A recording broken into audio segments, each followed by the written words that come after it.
Oi, eu sou a Laolive E eu sou a Cris. e hoje nós vamos falar sobre a quinta temporada de Stranger Things. Pontos negativos e positivos. Alerta de spoilers, viu? Então siga por sua conta e risco. Também avisando aqui que a gente gosta da série, mas também não podemos assim tampar os olhos, né?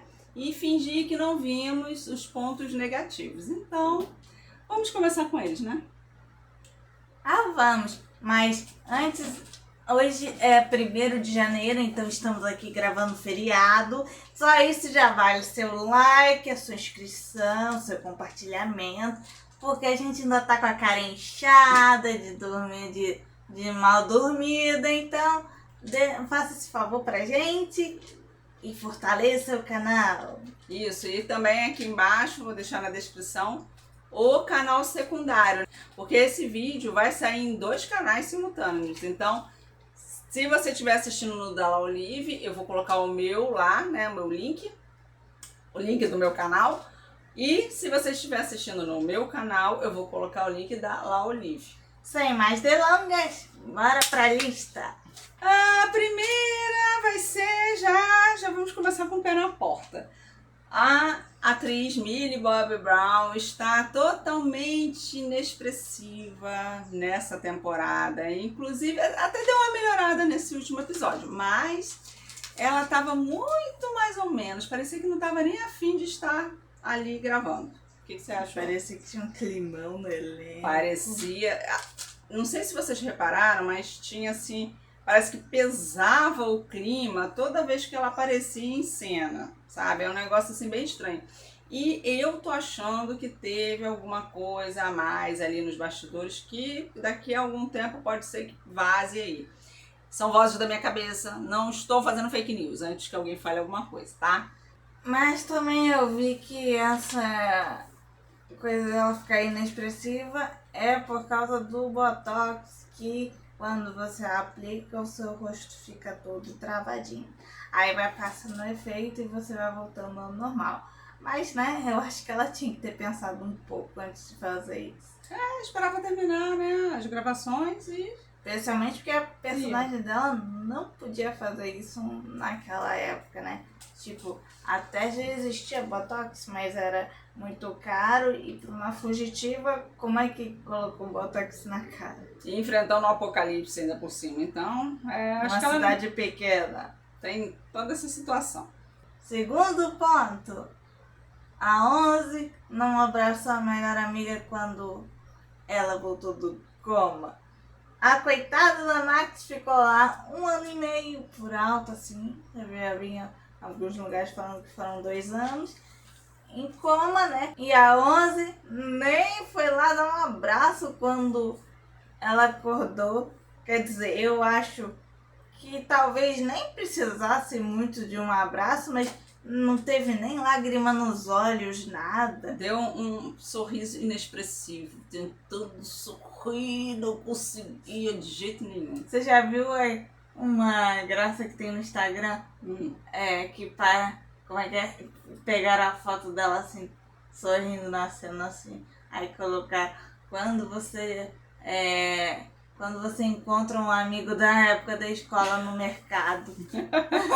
Não vamos mais contar quantos pontos negativos, porque tem muitos. A gente perde a conta sempre. Então vamos continuar aqui. Destruíram ou desconstruíram, sei lá o quê, todos os personagens. O Hopper ficou traumatizado, a Joyce ficou traumatizada, com medo, super protetora. Então a gente viu assim que parece que zeraram todos os personagens e eles apareceram de outras formas. Isso não agradou, porque a gente já acompanhou a evolução de cada um. E de repente eles voltaram a estaca zero. Incomodou bastante. Também achei. Tem outra coisa nessa parte aí de desconstruir personagem também. Tinha muitas briguinhas, muitas picuinhas, coisas pequenas que, poxa, você tá ali tentando salvar o mundo e vai parar pra brigar por causa de umas coisinhas, sabe, tolas. Acho que não fez sentido. Tinha uns erros de continuidade, tipo, na 4ª temporada, depois que antes da Max entrar em coma, né, ela fala pro Lucas que ela não estava enxergando. e aí do nada, quando ela acorda do coma, ela está enxergando. Eu acho, inclusive eu estava torcendo para que mantivessem ela cega, porque aí teria uma consequência pro perigo que eles enfrentaram, e não teve nenhuma. Então, já que você está falando desse assunto, tem uma outra coisa também. Por ela estar muito tempo em coma, com, né, todo o corpo parado, deitado, né, da mesma posição, ela estava muito bem para quem tinha voltado de um coma. A voz estava quase normal. Ela estava muito ereta na cadeira de rodas, então tem toda uma fraqueza muscular. Ela tinha que estar mais torta, caindo, coisa assim. E também com mais dificuldade para falar. Aí não, parece que esqueceram de toda essa caracterização da personagem. Assim, quando ela acordou, até que teve uma dificuldade em falar, mas depois parece que passou. Recuperou rápido. Exatamente isso. Considerando que a confusão toda passou em o quê? Uns 2 dias no máximo? Por aí. Essa fisioterapeuta dela é boa, hein? O nosso próximo ponto negativo é que o Murray entra e sai da cidade com uma facilidade, com um monte de armas explosivas, e considerando que eles estavam em quarentena, assim, é um pouco estranho. E também não podemos esquecer que nessa cidade aí que estava tão controlada pelo exército, nem tinha um toque de recolher. Oi? Exatamente, não tinha toque de recolher. Eu vou aproveitar o gancho para outro problema. Os militares os Stormtroopers erram todos os alvos, não conseguem lutar contra crianças e parece que não estão preparados para nada. Aquela torre da igreja, né, fica ali do lado da base secreta dos militares. E eles não protegem aquela área. Então fica ali aquele entra e sai de gente, né, do elenco principal ali, tomando conta, vigiando, e nenhum militar viu esse tipo de coisa. Eu acho que foi um furo muito grande na segurança. E o toque de recolher, eu concordo também. Aliás, vamos aproveitar outra coisa aqui. Tipo, se a cidade acontece aquele terremoto todo, tem todo aquele problema, por que não evacuaram a cidade? Por que ficou todo mundo, né, a quem ficou, a cidade continuou a vida como se nada tivesse acontecido? Isso não aconteceria na vida real de jeito nenhum.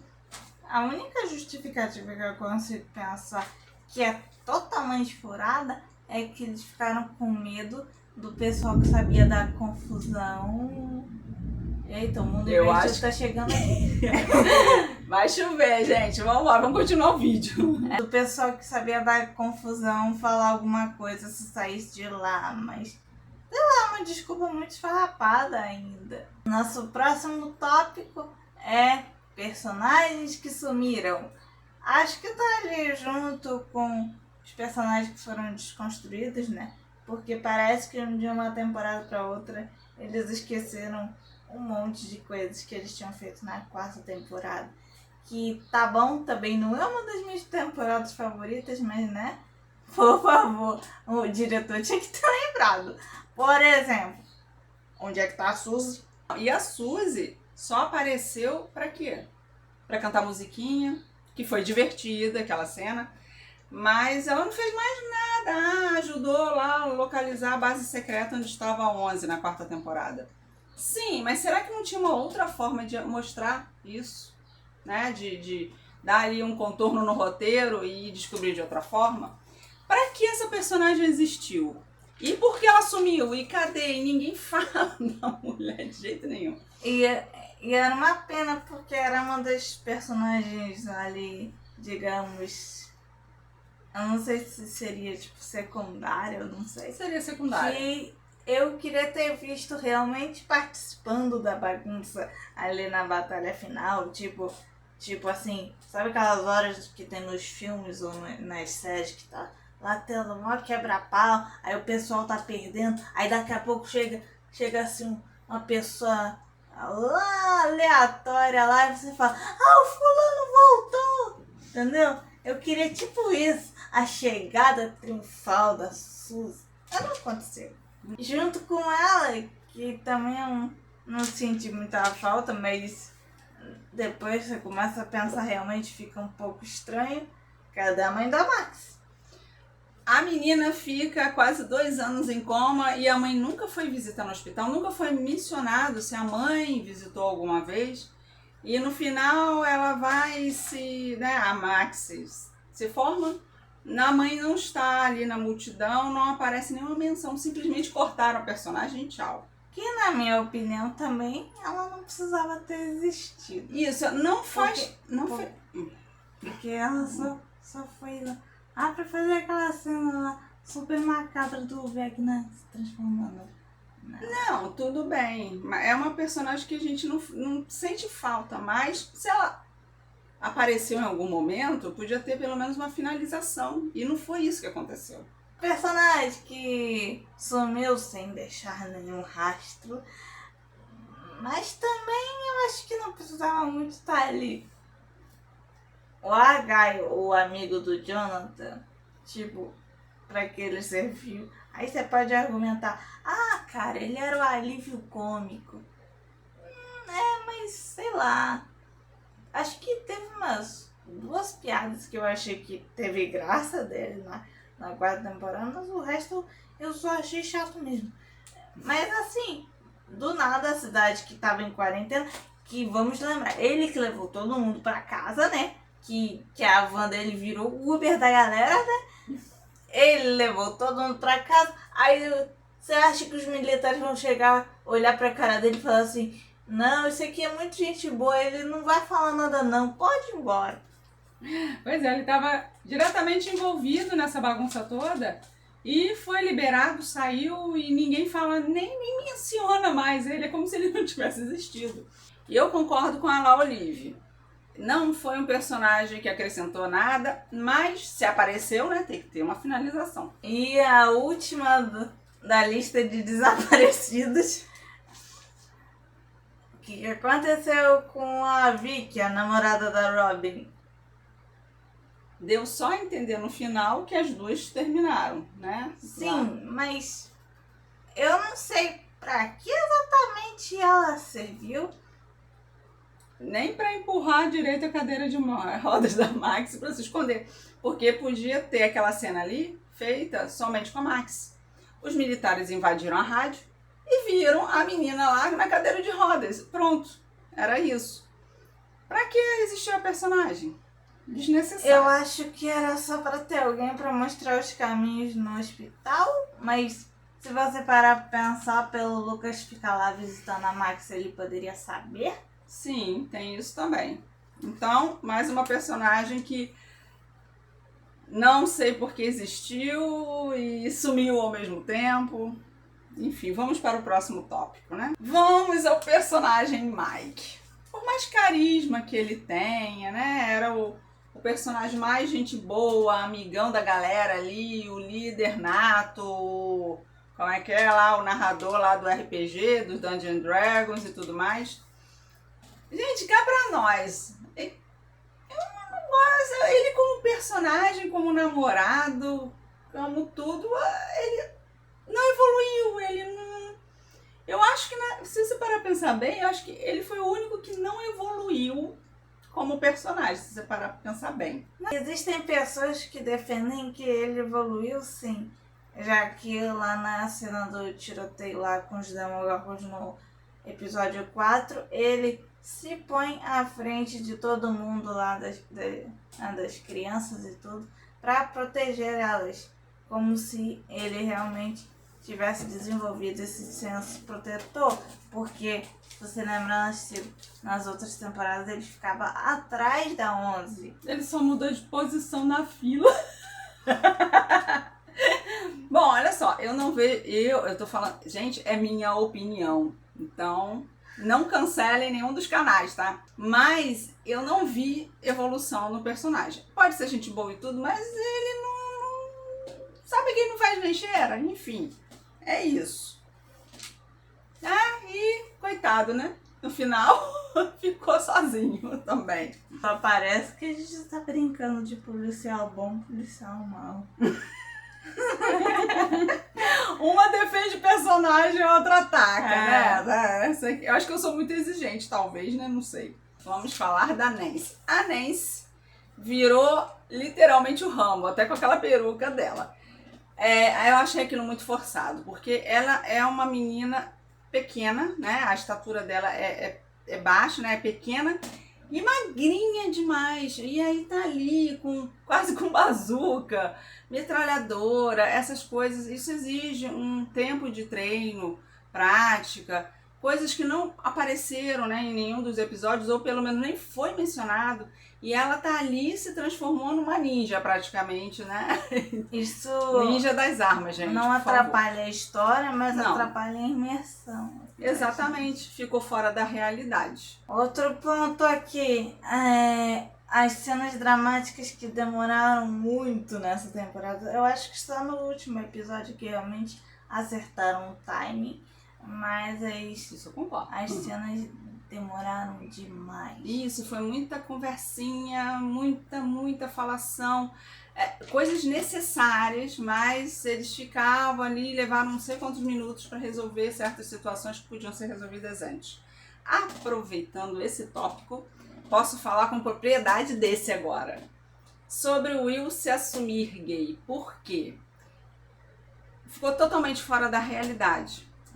Quem viveu nos anos 80 sabe muito bem como era o preconceito, a homofobia era assim escancarada nessa época. Então uma pessoa se assumir gay era um escândalo, sabe, até para quem era muito chegado àquela pessoa. Então, até você viu, né, que a comunidade também LGBT criticou essa cena, porque foi uma confissão muito aberta a pessoas estranhas dele, né, desconhecidas até então.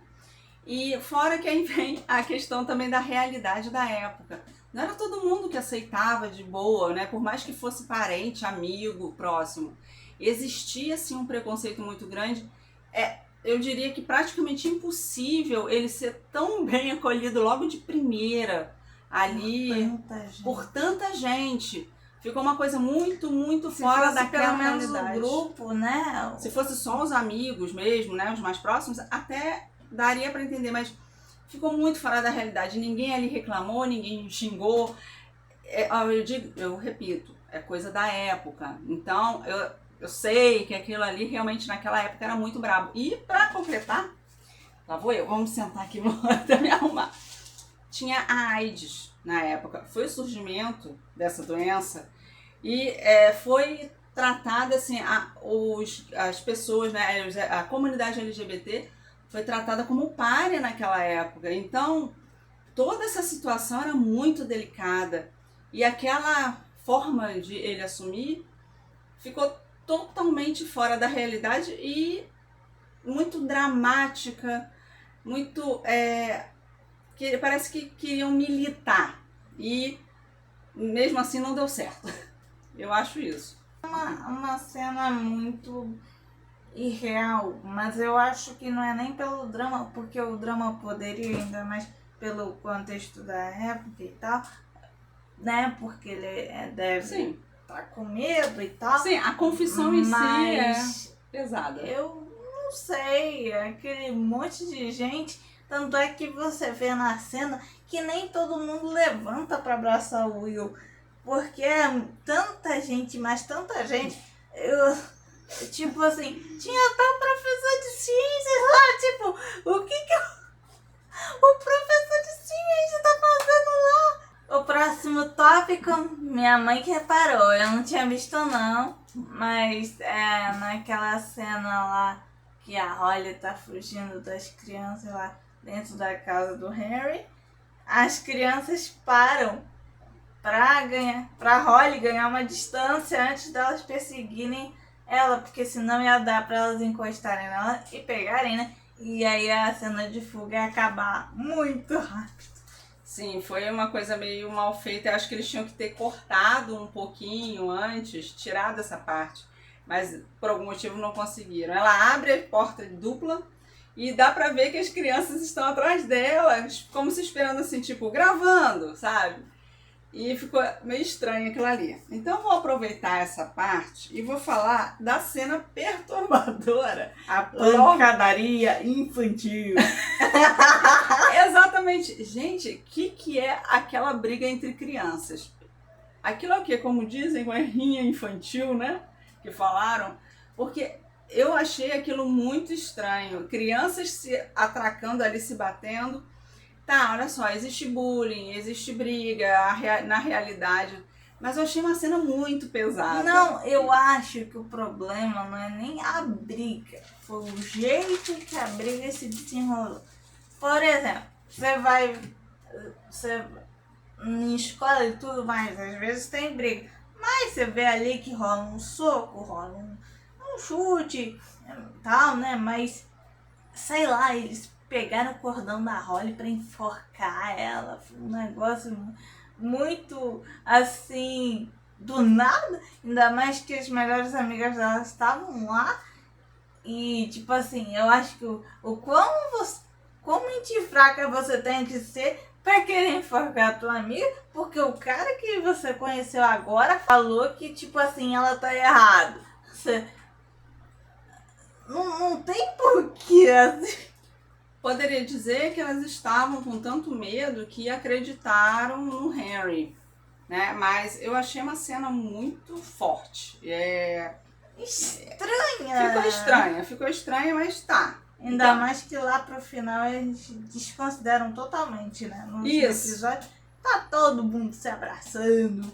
todo mundo faz as pazes, né? Tipo briga de criança mesmo, né? Eu quase te matei. Olha, aqui, desculpa eu meter o rádio na sua cara, amiga, tá bom? Vamos fazer as pazes.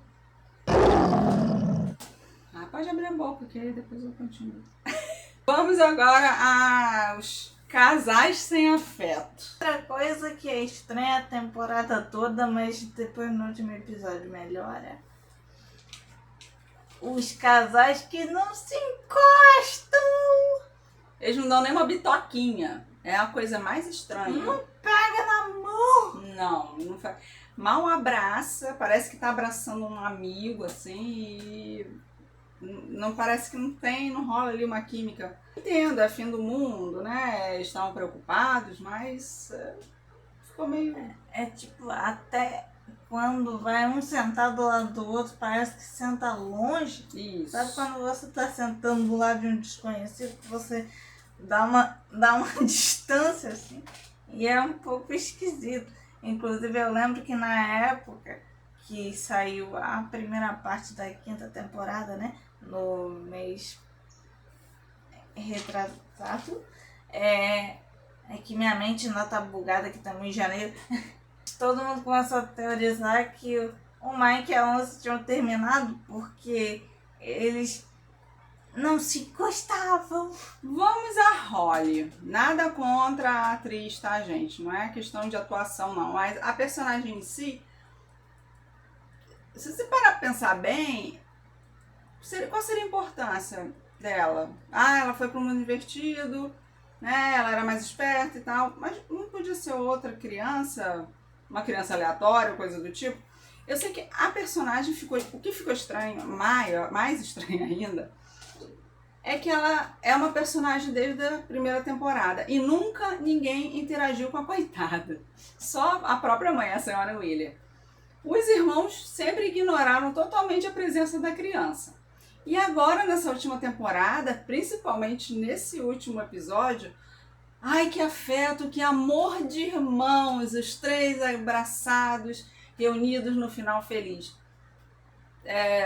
Sabe, ficou muito... Como é que eu vou dizer assim? Muito desconectado de toda a série. É como se eles tivessem interagido algum momento nas outras temporadas. E não foi isso. Ficou estranho, sei lá. Eu acho que ficou meio artificial. Concordo. Mas como a gente falou, não é nada contra a atriz, que eu acho que deu um show. Sim, a atriz é muito boa, mas... Foi isso, foi a questão do roteiro mesmo. Falando na Holly, vamos falar da peruca dela nas cenas finais. Ai, meu Deus. Ela estava com uma peruca tão artificial que dava pra ver que não era o cabelo dela mesmo. Não muito, tem muito a artificial. Emília lá do sítio do Pica-Pau. Nossa, também é. Aí, ó, você não é a policial boazinha? Eu tô falando. Não quando se trata de moda. Ah, tá. Nossa, mas aquela peruca estragou a menina, coitada. Era melhor manter o cabelo dela do jeito que tava mesmo. Ah, Só faz um corte diferente. Isso, ou então penteado diferente, já tava bom, né? Outra coisa também. Que diálogo é aquele do professor e da Érica enquanto eles estão esperando o pessoal voltar do mundo invertido? E aí, professor, tá gostando de salvar o mundo? Aí ele fala assim, eu tô. Gente, peraí, não é parque de diversões, não é turismo, não. Não é um resort. Vocês estão realmente numa situação de perigo. Pra que aquele diálogo ali? Não é desnecessário. Eu tenho uma teoria de que aquele diálogo foi criado pra gente achar que o professor ia morrer. Porque geralmente nos filmes e tal, quando tem alguém que, tipo assim, descobre que tudo aquilo que ele acreditava realmente existe e tá muito feliz com isso, é um sinal quase certo que a pessoa vai de arrasta. Pode ser. Ah, essa teoria é boa. Pode ser isso mesmo. Mas eu não sei, ele não morreu. Ainda bem que ele não morreu, porque é um dos meus personagens favoritos. Mas deixou essa cena sem muito uso. Exatamente. Próximo ponto que me incomodou um pouco, porque eu gosto muito de dublagem e tal. Eu não sei se foi questão lá do próprio roteiro, do original, assim. Mas na dublagem tinha gírias muito modernas para a época, que agora eu não vou me lembrar quais que eram, porque por a gente usar muito, meio que o cérebro acaba apagando depois. Mas sabe aquela coisa que você está assistindo, você está com a sua mente, tipo, anos 80, aí solta uma gíria de hoje em dia, assim, e você fica, meu Deus, mas como assim? Eu não lembro direito quais eram, mas eu lembro onde apareceu. A primeira foi na primeira cena que aparece o Lucas lá no hospital com a Max. E também lá no último episódio, quando o Dustin tá fazendo o discurso dele. Porque eu não sei, eu não lembro das palavras, né? Mas eu lembro do momento. Agora vamos para as partes sobre o mundo divertido e tudo mais.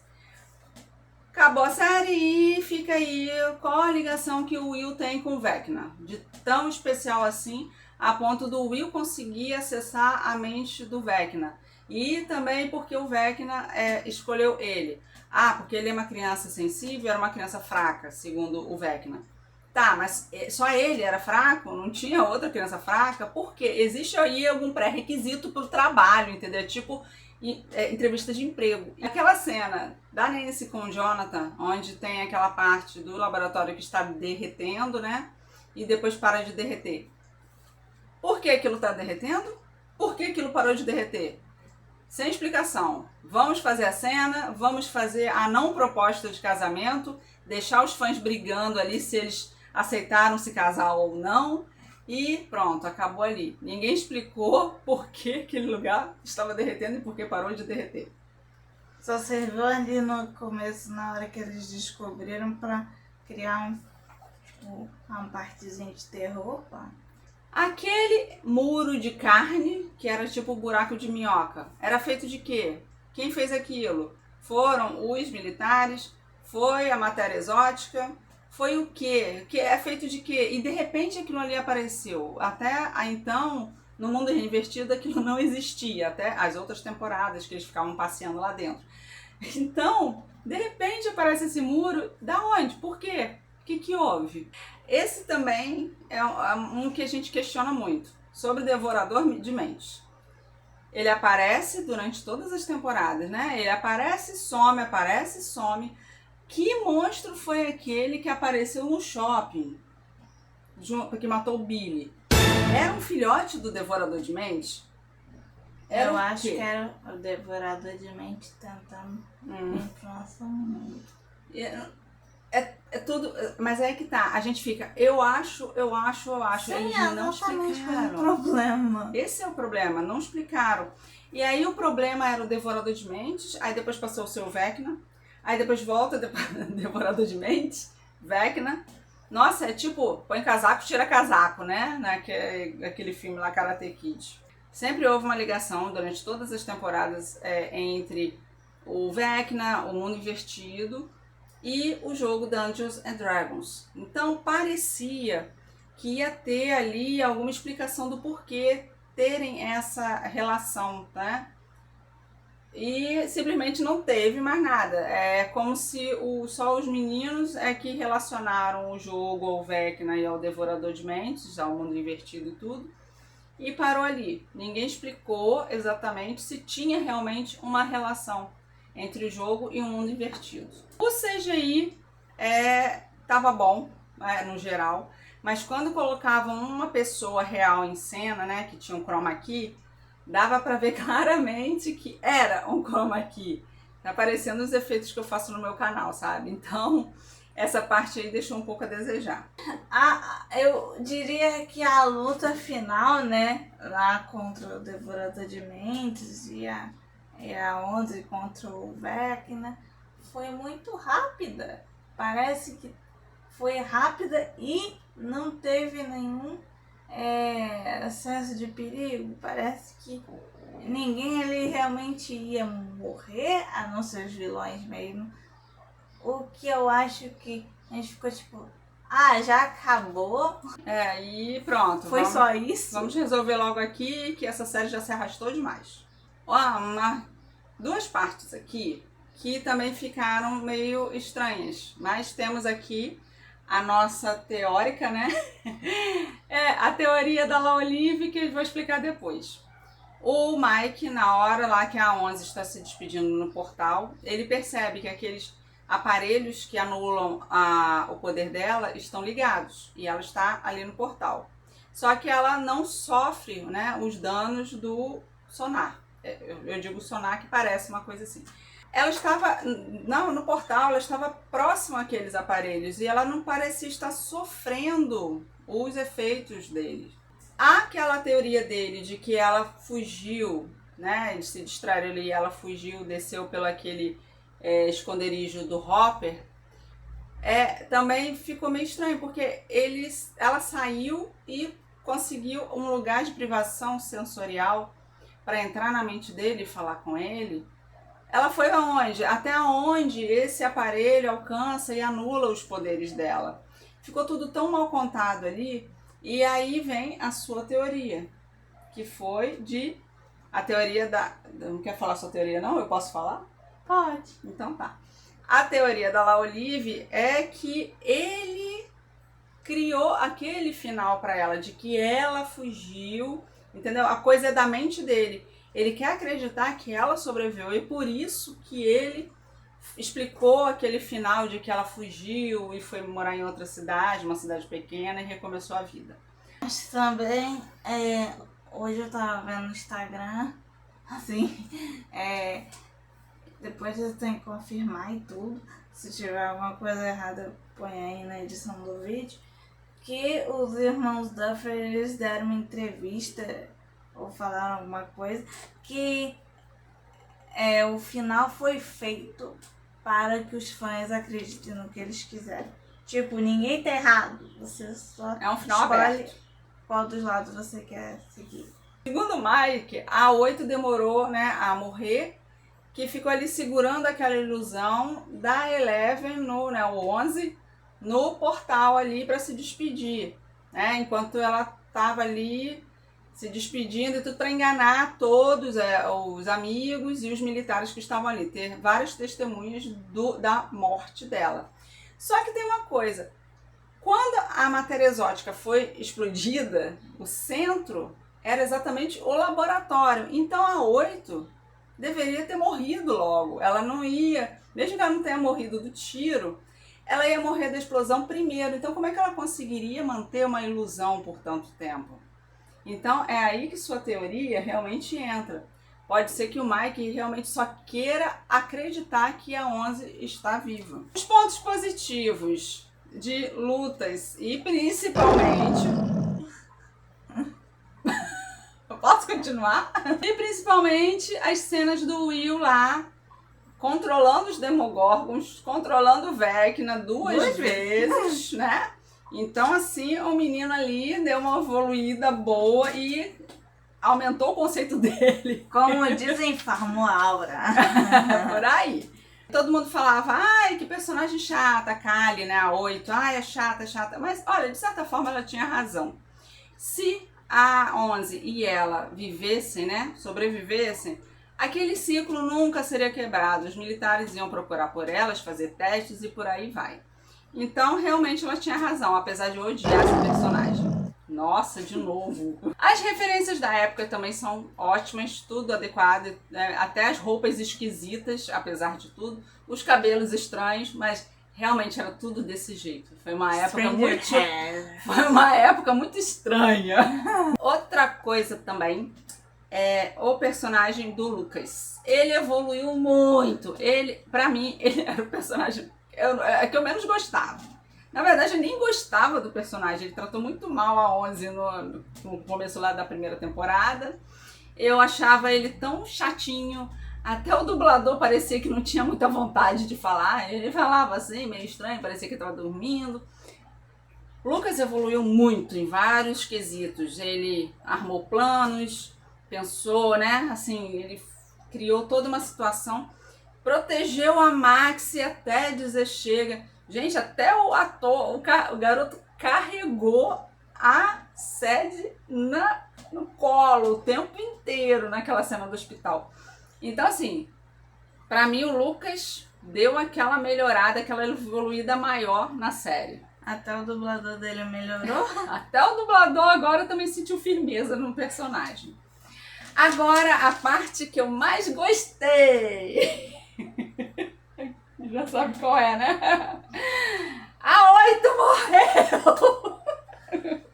Acho que foi o que fez o Ano Novo feliz de muita gente. Nossa, o Ano Novo foi muito mais feliz quando essa personagem morreu. Nada contra a atriz, gente, mas olha, que personagem chata desde o começo, lá com a primeira vez que ela apareceu, nem lembro qual temporada nem nada, mas que personagem desnecessária. Ó, vou te contar. É isso. E o poder dela até que é legal, né? O poder dela é bom e tudo, mas mesmo assim, eu sei lá, o personagem chatinho, eu não sei. Então é isso, gente. O vídeo vai ficar meio longo aí, né? Vou tentar dar uma editada. Qualquer coisa a gente divide em dois. Isso, talvez a gente divida. Mas aí vai estar lá no aviso no título, tá bom? Então é isso. Aproveitem, por favor, se inscrevam nos canais. Curtam esse vídeo e venham também comentar aqui o que vocês acham, o que vocês acharam. E desconsiderem meus bolseiros de 1º de janeiro, tá bom? É, tá, mas eu vou deixar todos na edição também. Então é isso. Tchau! Tchau!